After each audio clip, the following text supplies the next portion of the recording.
देखो यार, अगर आपके अंदर हिम्मत, सब्र और जुनून ये तीनों चीजें है ना, तब इस वीडियो को पूरा देखना। Otherwise I am really really very sorry, this video is not for you. क्योंकि जो बच्चा जो एस्पायरेंट यूपीएससी की तैयारी करने जा रहा है, उसके अंदर ये तीनों चीजें होना बेहद इंपॉर्टेंट है। तो अगर आप भी इन तीनों चीजों को अपने अंदर रखते हो, ये तीनों क्वालिटीज आपके अंदर है, सब्र, हिम्मत और जुनून, अगर इनको साथ लेके चलोगे तभी इस वीडियो को प्लीज आगे देखना। अदरवाइज खुद का टाइम आप सेव कर सकते हो इस वीडियो को यहीं स्टॉप करके। तो देखो, हमारी आज की वीडियो है how to start UPSC preparation from zero.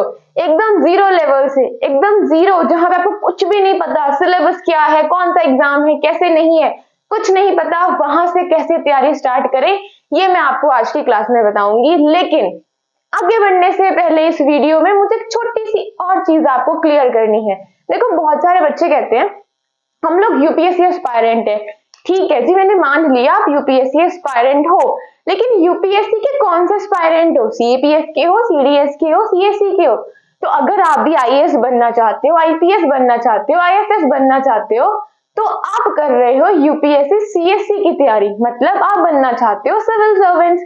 ठीक है, देखो यूपीएससी क्या है? यूपीएससी एक ऐसी बॉडी है, एक ऐसी ऑर्गेनाइजेशन है जो क्या करवाती है, आईएएस बनने के लिए, आईपीएस बनने के लिए एग्जाम कंडक्ट करवाती है। जैसे देखो, जो बच्चा बिल्कुल न्यू है, मैं इसलिए बेसिक से बता रही हूँ, आप 10th का जो है वो पेपर देते हो तो वो बोर्ड होता है। ठीक है, आपका सीबीएसई बोर्ड भी हो सकता है, आईसीएसई बोर्ड भी हो सकता है, हरियाणा बोर्ड या आपकी स्टेट का बोर्ड भी हो सकता है। तो उस 10th के एग्जाम को या उस 12th के एग्जाम को कौन करवा रहा है? सीबीएसई बोर्ड मान लो अभी के लिए। ठीक है, तो वैसे ही अब देखो, सीबीएसई जो बोर्ड है वो 10th के एग्जाम भी करवाता है, 12th के बोर्ड भी कराता है, और भी बहुत सारी क्लासेस के क्या करवाता है, एग्जाम करवाता है। तो जब आप 10th बोर्ड में होते हो तो आप बोलते हो कि मैं 10th क्लास का बच्चा हूँ, जब आप 12th क्लास में होते हो तो आप बोलते हो आप 12th क्लास के बच्चे हो, लेकिन तब भी आप कहाँ पे हो? सीबीएसई में हो। तो वही यहीं पे सिचुएशन है आपकी यूपीएससी के साथ में। तो जो आपका यूपीएससी है, एक तरह की ऑर्गेनाइजेशन है, एक बॉडी है जो आपके बहुत सारे एग्जाम को करवाती है, जैसे कि आपका सीएपीएफ का एग्जाम, सीडीएस का एग्जाम, एनडीए का एग्जाम। ठीक है, और उनमें से एक एग्जाम होता है जिसके पीछे हम सब लोग क्या होते हैं, पागल होते हैं, कि क्रेज होता है कि हमें आईएएस बनना है, हमें आईपीएस बनना है, हमें आईएफएस बनना है। तो वो कौन सा एग्जाम है? तो ऐसा कौन सा एग्जाम है जो हम लोग आईएएस या आईपीएस वगैरह बनने के लिए देते हैं? तो सुनो, वो एग्जाम और कोई नहीं, वो एग्जाम है यूपीएससी का सीएससी। तो आप किस चीज के एस्पायरेंट हो? यूपीएससी सीएससी, यूपीएससी के सिविल सर्विस एग्जामिनेशन के आप क्या हो? एस्पायरेंट हो। तो पहले तो यही बात आपको पता होनी चाहिए, how to start UPSC CSC preparation है, ना कि how to start UPSC preparation. तो आपको क्लियर होना चाहिए कि आप कौन से सर्विस को यहाँ पे क्या कर रहे हो, टारगेट कर रहे हो। आई मीन सॉरी, सर्विस नहीं, कौन से एग्जाम को जो है वो आप टारगेट कर रहे हो। सर्विस में तो आईएएस आईपीएस वगैरह आता है ना, समझ में आ गया? ओके, तो पहले आपको यही चीज क्लियर हो गई कि आप लोग यूपीएससी सीएससी के जो एस्पायरेंट हो, और एग्जामों से आपको कुछ नहीं लेना। तो जब जब मैं यहाँ पे यूपीएससी बोलूंगी तो मेरा सिर्फ एक ही मतलब होगा, केवल एक ही मतलब होगा, वो होगा कि आप लोग किसके? सिविल सर्विसेज एग्जामिनेशन के क्या हो? एस्पायरेंट हो। इतनी बात समझ में आई? गुड, आगे बढ़ते हैं। बहुत सारे बच्चों को ना, जैसे जब मैं अपना बताती हूँ, सुनो, मेरा क्या था कि मेरी जो ग्रेजुएशन है ना वो एकदम डिफरेंट फील्ड में है। ठीक है, उसके बाद जो मेरी 12th, सबसे पहले 12th ही मेरी डिफरेंट फील्ड में है, देन उसके बाद ग्रेजुएशन 12th से कोई मतलब कोई संबंध नहीं रखती, बिल्कुल डिफरेंट है।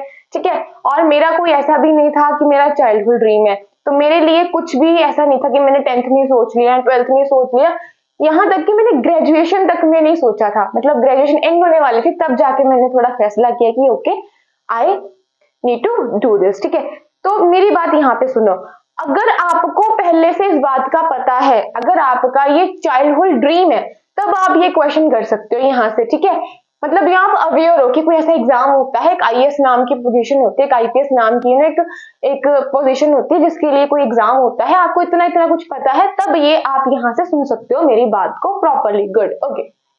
तो देखो, आप अवेयर हो, आपको पता है कि एग्जाम होता है, आपका सपना भी है कि मुझे ये बनना है। ओके ओके ओके, तो आप क्वेश्चन पूछ सकते हो कि क्या हम आफ्टर 10th या 12th कर सकते हैं? तो मेरी बात ध्यान से सुनो, देखो यूपीएससी एक ऐसा एग्जाम है ना जो आपको कोई गारंटी नहीं देता। यहाँ पे बहुत सारे लाखों बच्चे बैठते हैं और सिर्फ कुछ ही % बच्चे उनमें से क्या होते हैं, सेलेक्ट होते हैं। तो आपको यही बात मेरी बुरी लग सकती है, बट मेरा फर्ज है आप लोगों को गाइड करना। तो मैं आपको किसी भी कंफ्यूजन में, या फिर कहते हैं ना उसको किसमें, तो झूठ में नहीं रखना चाहती, मतलब डार्कनेस में नहीं रखना चाहती। क्यों नहीं रखना चाहती? क्योंकि अगर आप 10th और 12th में फोकस ही नहीं करोगे, ठीक है, अपनी स्ट्रीम से फोकस नहीं करोगे, तो यूपीएससी के अलावा जो और भी आपकी जिंदगी में जो रास्ते होंगे, जो अपॉर्चुनिटीज होंगी, वो आपके लिए बंद हो जाएंगे, क्योंकि आपने यहाँ पे फोकस नहीं करा। तो बच्चों, अगर आप 10th में हो या 12th में हो और अभी से आप ड्रीम रखते हो आईएएस, आईपीएस या आईएफएस बनने का, तो मेरा आपको छोटा सा ये सजेशन है, बहुत प्यारा सा, ठीक है, एक बड़े प्यार से हम सेइंग, आपको डिमोटिवेट नहीं कर रही हूँ, अपने 10th पे ध्यान दो। और 10th में भी किस पे ध्यान दो? जो आपकी एसएसटी है, सोशल साइंस है, उस पर थोड़ा ज्यादा ध्यान दो, मैथ्स पे ध्यान दो, ठीक है, इन चीजों पर थोड़ा ज्यादा ध्यान दो, क्योंकि मैथ्स कहाँ काम आएगा आपका? जीएस2 में। बताऊंगी क्या होता है क्या नहीं होता, वो बाद में। और अगर आप 12th, ठीक है, अब 10th के बाद अगर आपको करना है, तो आपने सपना सोच लिया, आपको पता है, अब मैं आपको इतना सा सजेशन दे सकती हूँ कि अगर आपको आईएएस ही बनना है, आईपीएस ही बनना है, सिविल सर्वेंट ही बनना है, तो 10th के बाद कोई और स्ट्रीम मत लेना, सिर्फ आप ह्यूमैनिटीज को चूज कर लेना, आर्ट्स को चूज कर लेना। उसमें क्या होगा? हिस्ट्री, पॉलिटी, ज्योग्राफी, ये बहुत सारे सब्जेक्ट्स क्या करेंगे? अल्टीमेटली आपकी यूपीएससी सीएससी की प्रिपरेशन में आपकी मदद करेंगे। वही बात होगी 12th के बाद, ठीक है, 11th और 12th में आप अपना वही सब्जेक्ट पढ़ोगे जो यूपीएससी के सिलेबस से मैच करता है, एंड 12th के बाद आप ग्रेजुएशन उस सब्जेक्ट में करो जिस सब्जेक्ट को आप लोग अपना ऑप्शनल रखना चाहते हो। अब ये ऑप्शनल क्या होता है, तो ये सारी चीजें आपको पहले पता होनी चाहिए, ठीक है। अगर आप मुझसे ये सवाल करते हो कि how to start UPSC CSC preparation, then मेरा आपको पहला आंसर ये रहेगा ना कि सबसे पहले तो एग्जाम का तरीका समझो, एग्जाम कितने स्टेज में होता है वो समझो, ठीक है, और उसके बाद एग्जाम का सिलेबस समझो, उसके बाद अपनी स्ट्रैटेजी को आप क्या करना? फॉर्म करना। ऐसे खाली आंखों में पट्टी बांध के निशाना लगाने से कुछ भी नहीं होगा, आपको फोकस होना पड़ेगा, ठीक है, कि हाँ मुझे वहीं पे निशाना लगाना है तो वहीं पे लगाना है, और उसके लिए आपको बनानी पड़ेगी स्ट्रैटेजी, ठीक है, यूं कुछ नहीं होने वाला। तो देखो, अगर आप 10th में हो, उसके बाद करना है, तो 11th और 12th की स्ट्रीम रखो, वही जो आपकी यूपीएससी के सिलेबस से मैच करती है। बट ये कैसे मैच करती है, कैसे पता होगा? इसके लिए आपको देखनी पड़ेगी सिलेबस के रिगार्डिंग वीडियोस, तो वो भी मैं आपके लिए बना दूंगी बड़े आराम से, ठीक है, तो आप मुझे कमेंट करके जरूर बताना। एंड सेम क्वेश्चन अब आएगा 12th में, वो आएगा कि अब हमें ऑप्शनल या ऑप्शनल क्या होता है, तो इसके लिए आपको समझना पड़ेगा यूपीएससी का एग्जाम पैटर्न, उसमें कौन कौन से सब्जेक्ट्स होते हैं, क्या नहीं होते, तो वो चीजें आपको समझनी पड़ेंगी, और वो भी मैं आपको बाद में, इस वीडियो के बाद में और किसी वीडियो में बता दूंगी। तो आई होप आपको यहाँ तक समझ में आया, ठीक है। तो अब आप ग्रेजुएशन में आ चुके हो, आपने बोला कि ठीक है हमने ऑप्शनल चूज कर लिया या फिर नहीं भी करा, पर आपको आगे पता चला आपकी ग्रेजुएशन में कि अच्छा कुछ ऐसा भी होता है, या आपका सपना नया नया ग्रेजुएशन में बना, तो देखो आप कर सकते हो ग्रेजुएशन के टाइम पे भी तैयारी स्टार्ट, बट ग्रेजुएशन पे भी ध्यान देना, उसमें भी नंबर आने जरूरी है। वही बात बोलूंगी कि यूपीएससी आपको कोई गारंटी नहीं देता कि आगे जाके आपको पक्का 101% जो सक्सेस है वो मिलेगी, ठीक है, ऐसा कुछ भी नहीं है। तो अगर आप ग्रेजुएशन पे ध्यान नहीं दोगे तो आपको जो और रास्ते खुलेंगे ना आगे जाके इसके बाद, वो भी नहीं खुलेंगे, क्योंकि आपने यहाँ नहीं ध्यान दिया। तो पहले ही सोच के चुन लेना सब्जेक्ट, ठीक है, यूपीएससी में हेल्प करे, ताकि आपको ये फील ही ना आए कि आप यूपीएससी की तैयारी ही नहीं कर रहे हो, ग्रेजुएशन की ग्रेजुएशन हो जाए और एक तरफ आपका यूपीएससी तैयार हो जाए, तो ये भी पॉसिबल है। बट अगर आपने ऐसा ही सोच लिया है, मतलब आपको कुछ भी नहीं पता, अभी आगे पता चला है, देन आपके लिए छोटी सी एडवाइस ये है, आप ग्रेजुएशन के साथ भी तैयारी कर सकते हो। तो उसमें आप क्या कर सकते हो, आप सबसे पहले अपने बेसिक्स को क्लियर कर सकते हो। अगर आपका यहीं से ड्रीम था तो आपके बेसिक्स क्लियर होंगे कि जियो ये होती है, हिस्ट्री में ये होता है, और पॉलिटी में ये होता है, तो वहां से आपके क्लियर होते हैं, तब बड़े आराम से स्मूथली आप चल सकते हो अपने ऑप्शनल के साथ में, ठीक है। लेकिन अगर आप बिल्कुल न्यू हो तो अब क्या करो, तो अब सबसे पहले ये सजेशन है, सिलेबस को उठा लो, एग्जाम का पैटर्न देख लो, ठीक है, इन बच्चों की तरह ही बोलूंगी वो देख लो, एंड क्या करो कि अब आपको देखना है कि मुझे करने हैं अपनी फाउंडेशन को बिल्डअप, अब आपको बनानी है अपनी नींव, इतनी सॉलिड बनाओ कि जो बिल्डिंग उसके ऊपर बने ना, उस बिल्डिंग को कोई अर्थक्वेक कुछ भी आ जाए वो उसको जो है ना वो हिला ना पाए। अर्थक्वेक से मेरा मतलब यहाँ पे ये है, कुछ भी बाउंसर क्वेश्चन आ जाए, कुछ भी फेलियर्स आपको देखने पड़े, तो आपकी इतनी सॉलिड फाउंडेशन होना कि आप ऊपर से नीचे ना गिरो, ठीक है। अगर आप फाउंडेशन नहीं बनाओगे तो बहुत सारे आगे जाके स्ट्रगल जो हमें फेस करना पड़ता है उसमें आप वहीं पे नीचे गिर जाओगे। आपको डीमोटिवेट नहीं कर रही हूँ, मेरा फर्ज है समझाना, मैं फिर सेम चीज रिपीट करूंगी, इट्स अ बिटर ट्रुथ, ठीक है, आपको एक्सेप्ट करना ही पड़ेगा। मैं यहाँ पे कुछ कुछ क्रीम लगा के या कुछ शुगर लगा के पॉलिश करके चीजों को नहीं बोलने वाली हूँ।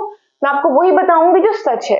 समझ में आया? मैंने भी फेस करा है, मेरा बिल्कुल बैकग्राउंड नहीं था, ग्रेजुएशन खत्म होने वाली थी तभी मैंने सोचा था कि अच्छा मुझे ये करना है, एंड मेरे साथ तो ये था कि कोई भी नहीं था, समझ में नहीं आ रहा था, मुझे तो इतना भी नहीं पता था कि यूपीएससी नाम की बॉडी जो है वो एग्जाम करवाती है। मुझे ये भी नहीं पता था कि अच्छा सीएससी क्या होता है, कुछ नहीं पता था। इसीलिए मैं ये सोच रही हूँ कि बहुत सारे बच्चे ऐसे होंगे जिस स्टेज पे मैं थी कभी, उस स्टेज पे ऐसा प्रिज्यूमिंग की बहुत सारे बच्चे होंगे जिनकी कंडीशन, जिनकी स्टेज, जिनका लेवल वही होगा जो एक टाइम पे मेरा लेवल था। समझ में आया? तो इसीलिए मैं इतना ज्यादा इन चीजों को क्या बोलते हैं, एक्सपांड करके, एम्फेसाइज करके कुछ चीजों को मैं यहाँ पे बार बार बोल रही हूँ। समझ में आ गया? ओके। आफ्टर तो खुली शूट है, करो करो करो करो करो, करना ही पड़ेगा। देखो, आपको कम से कम 1-1.5 साल की तैयारी तो चाहिए इतना कॉन्फिडेंस लाने के लिए कि आप फ्री में बैठने के लायक बन गए।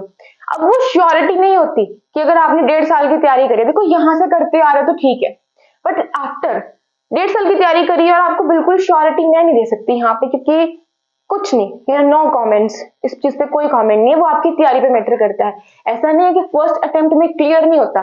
देखो, फर्स्ट अटेम्प्ट में तो एग्जाम क्लियर हो जाएगा, लेकिन फर्स्ट ईयर में एग्जाम क्लियर होना मतलब आपको तैयारी करते हुए सिर्फ अभी 1 ही साल हुआ है और आप ये अगर उम्मीद लगाते हो कि आपका क्लियर हो जाएगा, then I am really sorry, आप कहीं ना कहीं बहुत ज्यादा उम्मीद लगा रहे हो, क्योंकि ये एग्जाम ऐसा है जहां पे आपको सिर्फ एक स्टेज को टारगेट नहीं करना है। यहाँ पे 3 स्टेजेस हैं जो एक से एक है। तो आप 1 साल में तो नहीं होगा, लेकिन जरूर एक फर्स्ट अटेम्प्ट में जरूर हो सकता है। अगर मान लो आप 2.5 साल की तैयारी करके फर्स्ट अटेम्प्ट दे रहे हो, यहाँ से करते आ रहे हो, 3-4 साल का तैयारी करके अटेम्प्ट दे रहे हो, डेफिनेटली आपका होगा फर्स्ट अटेम्प्ट में। पहले साल में नहीं हो सकता, बट फर्स्ट अटेम्प्ट में क्लियर होना बहुत ज्यादा पॉसिबल है। मेरा देखो, मैंने एक लगभग ग्रेजुएशन के बाद ही तैयारी स्टार्ट की, ठीक है, तो मेरा हुआ नहीं हुआ। देखो, मैं डीमोटिवेट नहीं कर रही हूँ, फिर यही बात बोलूंगी कि काश मैं पहले से कर लेती, ठीक है। तो अगर आप रेडी हो एटलीस्ट 3 या 4 साल देने में, एटलीस्ट 3 साल देने में, जिसमें आपको सब्र का बहुत ज्यादा जरूरत पड़ेगी, हिम्मत की जरूरत पड़ेगी और जुनून की जरूरत पड़ेगी कि बस करना है तो यही करना है, क्योंकि बहुत ज्यादा स्ट्रगल आपको करना पड़ेगा face. This is the reality, no demotivation, just reality, reality reality reality. Okay, good, ठीक है। तो आपको करना है ये, आपको अब देना है प्रॉपरली 1-1.5 साल फोकस, ठीक है। पूरा फोकस करो, सिलेबस को एनालाइज करो, एनसीईआरटी वगैरह पढ़ो, स्टैंडर्ड बुक्स को पढ़ो, एंड देन पीवाईक्यूज पढ़ो। ये स्ट्रैटेजी हम आगे देखेंगे, हमें तो स्टार्ट करने की बात हो रही है ना 0 लेवल से। तो स्टार्ट तो हम लोग एनसीईआरटी से करेंगे अगर हमारा बेसिक्स नहीं है, ठीक है। बेसिक्स है तो उसका कुछ और रहता है, बट यहाँ हमारी बात हो रही है जब हमारा कुछ भी बेसिक नहीं है, हमें समझ में नहीं आ रहा हमें करना क्या है, नहीं करना, ठीक है जी। तो आपकी ग्रेजुएशन हो चुकी है और टाइम निकल चुका है, अब आपकी जॉब लग चुकी है किसी चीज में, अब आपको पता चला है कि अच्छा मुझे बनना है आईएएस, आईपीएस या आईएफएस या कोई और सेंट्रल सर्विस में आपको जाना है जो कि यूपीएससी सीएससी के अंडर में आती है। तो क्या करें? देखो, विद जॉब भी पॉसिबल है, ऐसा नहीं बोलूंगे कि नहीं है। एक है विदाउट जॉब, तो सारा टाइम पढ़ाई में देना है, तो दिस इज टू इजी, क्योंकि आप टाइम ही सारा किसमें दे रहे हो, पढ़ाई में। बट यहाँ पे आपको बहुत ज्यादा चीजों को निकालना पड़ेगा कि अच्छा ये मुझे नहीं करनी, ये मुझे करनी है। यूपीएससी की जर्नी में ये तो बड़ा आसान होता है व्हाट टू स्टडी, ठीक है, तो बहुत आसान होता है मुझे क्या पढ़ना है, लेकिन ये फिल्टर आउट करना कि क्या नहीं पढ़ना, this is very much difficult, and I let you know people कि आपको क्या पढ़ना है क्या नहीं पढ़ना, बट उसके लिए you have to follow me, ठीक है। फॉलो करना पड़ेगा मेरी चीजों को, जो मैं आपको बता रही हूँ, मेरी बातों को। इट्स अपॉन यू, आपकी मर्जी है, ठीक है। I am not forcing you people, it's entirely your wish, okay. तो अब विद जॉब हम क्या करें? अब 8-9 घंटे की तो जॉब लगा के चलो, क्योंकि आना जाना 8-9-10 घंटे तो ये निकल जाते हैं। तब आपको क्या करना पड़ेगा? अगर आपको वीकेंड्स में, संडे सबको अगर फ्री मिलता है, उस पर थोड़ा ज्यादा टाइम निकाल दो, ठीक है। और आप देखो जॉब कर रहे हो, सबसे पहले आपको फाउंडेशन ही बनानी पड़ेगी, उसके लिए भी एनसीईआरटीज आर इंपॉर्टेंट। कुछ लोग बोलेंगे एनसीईआरटी मत पढ़ो, डायरेक्टली जंप कर जाओ स्टैंडर्ड बुक पे। नो, बेवकूफी मत करो। क्यों? क्योंकि यूपीएससी क्या करता है, बहुत सारी स्टेटमेंट्स ना एनसीईआरटी की बुक में बॉक्स बना होगा, वहां पे कुछ लिखा वहीं से आ जाएंगे, और स्टैंडर्ड बुक में वो लिखा होता है ऐसे अजीब सा, कैसे बताऊं मैं, वेट अ मिनट, जैसे ये कोई बुक है, ठीक है, तो ये स्टैंडर्ड बुक आपने उठा ली, इसमें ऐसे ही कुछ लिखे आपको याद नहीं रहेगा, लैंग्वेज बहुत टफ रहेगी। लेकिन जो बच्चों की बुक्स होती हैं, 6th की बुक होगी, 7th की बुक होगी ज्योग्राफी की, तो वहां पे कॉन्सेप्ट आपको ऐसे समझाए जाएंगे ना जैसे बिल्कुल एक बच्चा समझ रहा है, तो वहां पे समझना आपको समझने में बहुत आसानी होगी।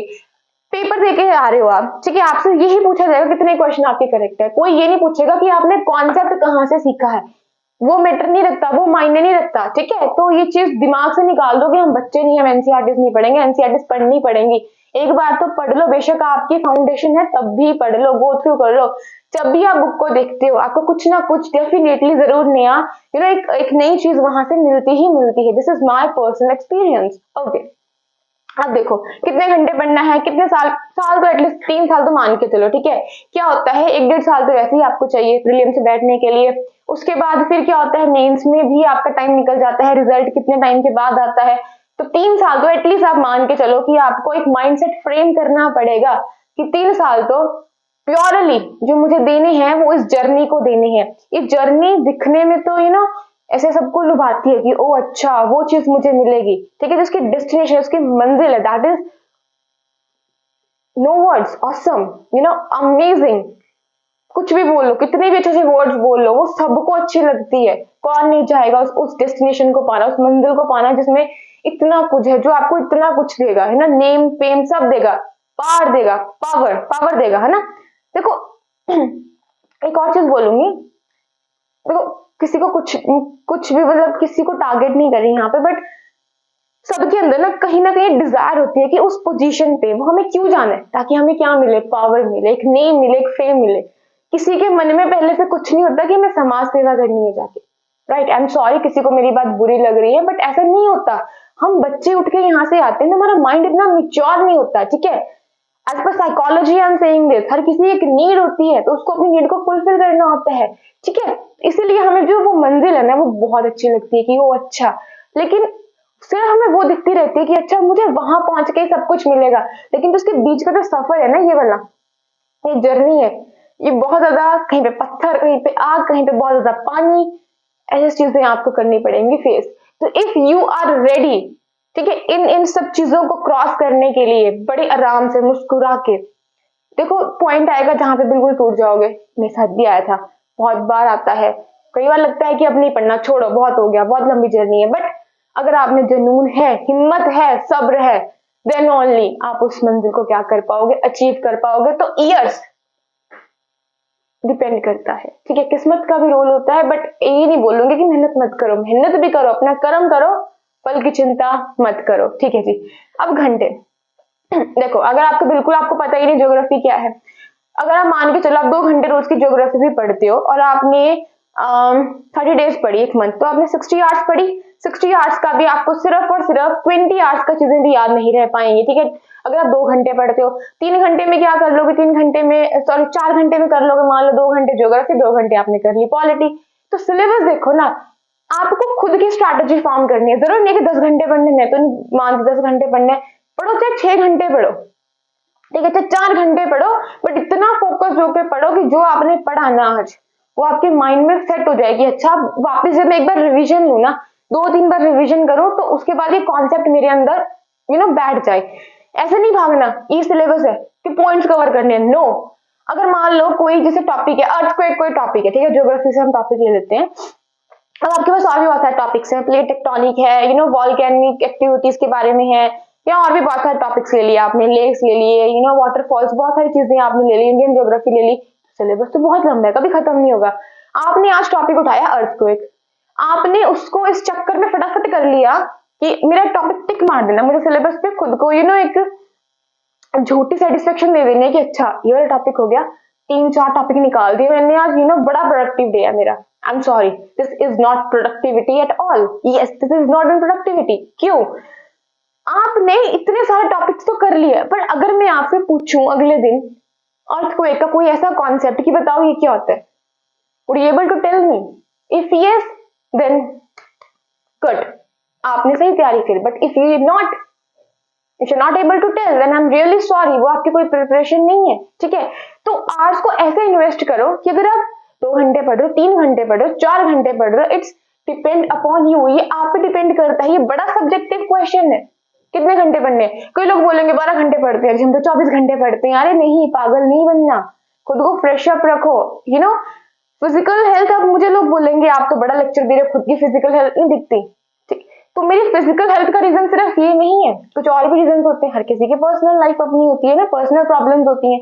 बड़े लोग आराम से कमेंट कर देते हैं, बट मेंटल हेल्थ का भी बहुत इंपॉर्टेंट रोल है, क्योंकि मुझे बाद में समझ में आया कि मेंटल हेल्थ का रोल कैसे है। अगर आपके अंदर से खुशी नहीं होगी, आप इस चीज को एंजॉय नहीं करोगे, तो आप कंटिन्यू नहीं कर पाओगे। आपको बार बार एक फेलियर की फीलिंग सताती रहेगी, और प्रेशराइज होते रहोगे कि अच्छा ये करना है वो करना है। तो इस जर्नी को ना एंजॉय करो, ठीक है।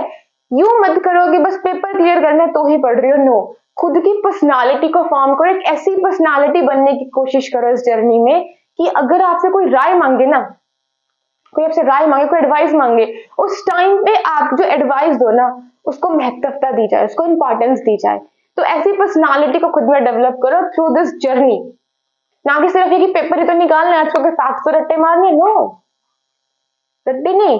अब आप एक एस्पायरेंट हो, ठीक है, आप 1-1.5 साल से तैयारी कर रहे हो, आप कहीं बैठे कहीं पे अर्थक्वेक की बात चल रही थी, 4 लोगों ने सोचा कि ये पर्सन तो तैयारी कर रहा है, यूपीएससी एस्पायरेंट है भाई, आपसे कुछ सलाह मांगने लग गए और आपने फैक्ट्स रटे हुए हैं, कुछ समझदारी नहीं चीजों में, तो आई एम रियली सॉरी, वहां पे कुछ भी ढंग से रिस्पॉन्स नहीं कर पाओगे। सो ये बहुत सब्जेक्टिव क्वेश्चंस हैं, ठीक है, कितने घंटे कितने साल, ये मैटर करता है। तो मैं यहाँ पे कोई एडवाइस आपको नहीं दे सकती, बस इतनी एडवाइस दूंगी जहां पे आपकी मेंटल हेल्थ भी सही रहे, सब कुछ सही रहे, आपको डर ना लगे चीजों का कि अच्छा बनेगा क्या नहीं बनेगा। प्रॉपर स्ट्रैटेजी को फॉर्म करो, खुद के हिसाब से पढ़ो। 4 घंटे भी दिन के पढ़ लोगे ना, बहुत है, बट ऐसा पढ़ना है कि चीजें आपके क्या बोले अंतरात्मा तक समा जाए। ऊपर ऊपर से दिखावा नहीं कि बस ये हो मेरा सिलेबस हो गया, ये वो हो गया, ये हो गया। No, this is not the good way to study, right. तो घंटे तो यहाँ पे कुछ भी मैं बता नहीं सकती कितने आपको पढ़ने कितने नहीं पढ़ने हैं, ठीक है जी। अब बुक्स, ये बुक्स ना सबको पता होती है, जैसे पॉलिटी के लिए हम लक्ष्मीकांत होती है आपकी, है ना, और इकोनॉमी के लिए भी बुक है आपकी, स्पेक्ट्रम है आपकी, इस मॉडर्न हिस्ट्री के लिए, एंशिएंट के लिए आप एनसीईआरटी वगैरह को फॉलो अप कर सकते हो। तो बुक्स तो कॉमन सी होती हैं, बट इनको पढ़ने का तरीका सबका क्या होता है, यूनिक होता है। कोई ऊपर ऊपर से पढ़ता है, कोई रट्टे लगा के पढ़ता है, कोई चीजों को समझ के आगे बढ़ता है। समझ में आया, ठीक है। अब स्ट्रैटेजी, स्ट्रैटेजी वही है सबकी एक तरह से तो कॉमन रहती है, बाकी एक जगह पे जाके डिवाइड हो जाती है। कैसे? कॉमन क्या है? कॉमन ये है, एग्जाम के पैटर्न को समझो कि कितने हिस्सों में, कितने स्टेजेस में एग्जाम होता है, कौन सा एग्जाम ऑब्जेक्टिव है, कहाँ पे हमें कैसे दिमाग लड़ाना है। हाँ देखो, तीनों स्टेज है, एक आपकी प्रीलिम्स है, एक मेंस और एक आपका इंटरव्यू है। पर्सनालिटी राउंड में आपकी कुछ अलग स्ट्रैटेजी होगी, ठीक है, मेंस में कुछ अलग होएगी और प्रीलिम्स में कुछ अलग होएगी। तो स्ट्रैटेजी भी क्या करती है, वेरी करती है, एक तो एग्जाम के स्टेज के हिसाब से, एंड दूसरा पर्सन टू पर्सन वेरी करती है, बट एक कॉमननेस सब में रहती है। वो कॉमननेस क्या है कि सबसे पहले सबको यही देखना पड़ता है एग्जाम का पैटर्न क्या है, कितने क्वेश्चन आते हैं, नेगेटिव मार्किंग क्या होती है, कितने नंबर मिलेंगे, ठीक है, कहाँ पेपर देना होता है, कैसे पेपर देते हैं, समझ में आया, और क्या क्या सिलेबस है, कौन कौन से सब्जेक्ट्स हैं, कहाँ पे हमें टिक मार्क वाले क्वेश्चन आएंगे, कहाँ पे लिखने वाले आएंगे, कितना टाइम मिलेगा पेपर करने के लिए। तो ये बहुत सारी चीजें भी आपको शुरू करने से पहले क्या होनी चाहिए, क्लियर होनी चाहिए। अगर ये सब आपके दिमाग में क्लियर होगा ना, ट्रस्ट मी, आपकी जर्नी बहुत आसान हो जाएगी। उसके बाद ये पीवाईक्यूज करते रहते हैं, होता क्या है, प्रीवियस ईयर के क्वेश्चन पेपर 2 दिन को करना क्यों जरूरी है, क्या असल में ही हमारा टाइम बचाती है, या हमें खुद के नोट्स बनाने चाहिए, नहीं बनाने चाहिए, हम अपनी मेहनत को बचाएं, दूसरे के नोट्स उठाएं और लिखने पढ़ने, क्या ये सही बैठेगी हमारे लिए। देखो, किसी के लिए सही बैठती है, किसी के लिए नहीं सही बैठती है। आपकी जो मेमोरी है वो कैसी है, मतलब आपको एकदम चीजें किसी से देख के याद हो जाती हैं, या आपको सुन के याद होती है, ठीक है, या आपको खुद के लिख के याद होती है, वो डिपेंड करता है आपके ऊपर। तो यहाँ से आपकी जो स्ट्रैटेजी है वो वेरी करेगी, बट कॉमननेस यहाँ पे रहेगी कि आपको पीवाईक्यूज देखने पड़ेंगे, सिलेबस देखना पड़ेगा, पेपर के पैटर्न को समझना पड़ेगा, पेपर का डिफिकल्ट लेवल क्या है, कहाँ से कितने क्वेश्चंस आ रहे हैं, तो ये चीजें आपको एनालाइज करनी ही पड़ेंगी। इसका कोई ऑल्टरनेटिव नहीं है कि आप इसको छोड़ दो। And one more thing, hard work के साथ साथ smart work is also important. अब ये स्मार्ट वर्क का मतलब यहाँ पे क्या है, हार्ड वर्क क्या है, पढ़ते जा रहे हो, कुछ नहीं पता, बस बुक्स को रटते जा रहे हो। स्मार्ट वर्क क्या है, आपने एक चैप्टर पढ़ा, आपने उसके पीवाईक्यूज चेकआउट करे, क्वेश्चन देखे कहाँ कहाँ से ये बन रहे हैं। अगर बुक में से कोई टॉपिक समझ में नहीं आ रहा, लगे रहते हैं बच्चे, मैंने देखा खुद से, लगे रहते हैं, बुक है, उसी बुक को फॉलो करना है, वो लिखा समझ में आना चाहिए, उसके अलावा नहीं। अरे नहीं समझ में आ रहा, आपके पास एआई टूल्स हैं, चैट जीपीटी, वहां पे जाओ। अरे वो भी यूज नहीं करना आता, छोड़ो, यूट्यूब पे जाओ, सर्च करो टॉपिक को।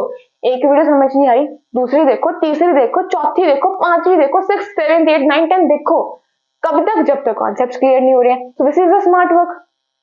आप बोलोगे कि तो टाइम खराब कर रहे हैं। नो, टाइम नहीं खराब हो रहा। क्या हो रहा है देखो, आपने बुक से देखा, उसी को 10 बार पढ़ रहे, this is the hard work. ठीक है, स्मार्ट वर्क क्या है? उसी के आपने विजुअल्स देख लिए जाके, और आपने 10 बार जब देखा उन चीजों को, वो आपके दिमाग में ऐसे फिट होगी ना कि आगे जाके आपको सिर्फ एक हल्की सी रिवीजन की जरूरत है और वो चीज सेटल डाउन होगी।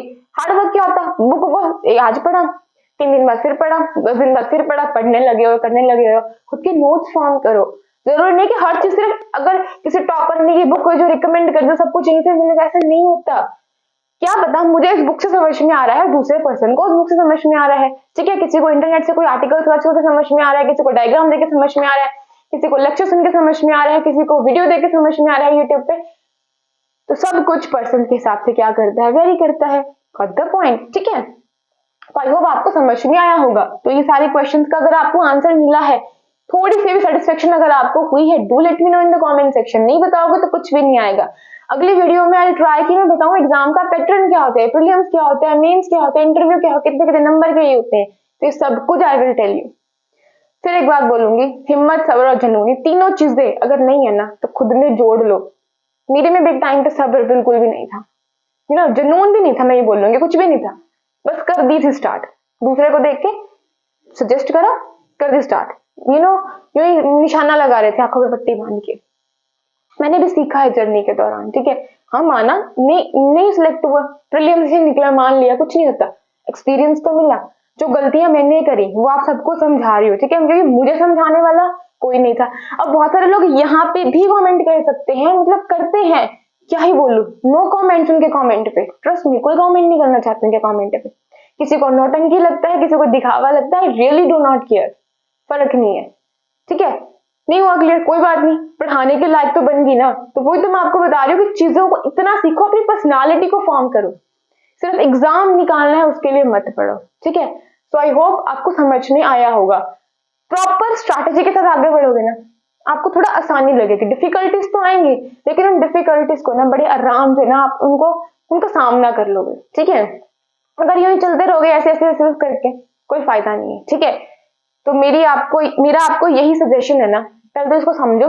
ठीक है, और अपनी वाई स्ट्रांग करो। Why you want to be civil servant?